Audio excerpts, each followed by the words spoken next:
What if I told you that one of the cleverest animals in the forest had to face the bitter taste of disappointment? That even the smartest sometimes walk away, pretending they never wanted what they couldn't reach? Stay with me, because this isn't just a story about a fox and some grapes. It's about something we all do, often without even realizing it. Story. In a quiet corner of a vast countryside, surrounded by golden fields and patches of wild forest, there lived a fox named Ruko. He was known across the land, not for his strength or size, but for his cleverness.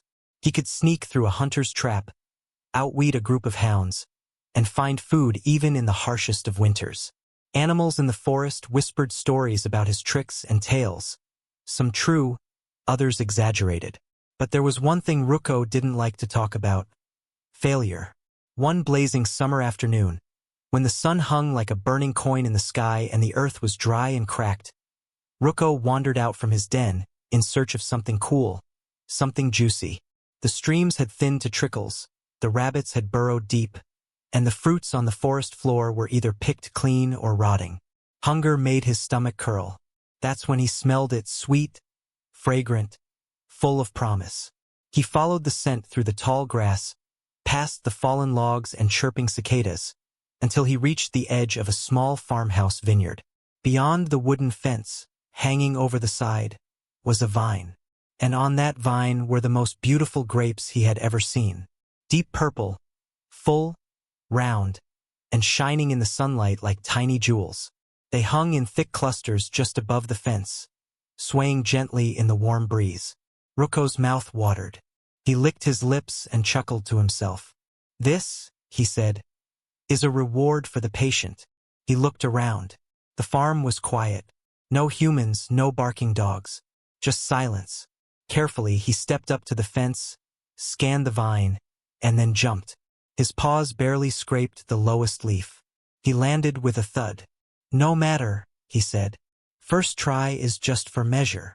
He took a few steps back, stretched his legs, focused his eyes, and launched again, higher this time. His claws swiped at the air, but the grapes danced just out of reach.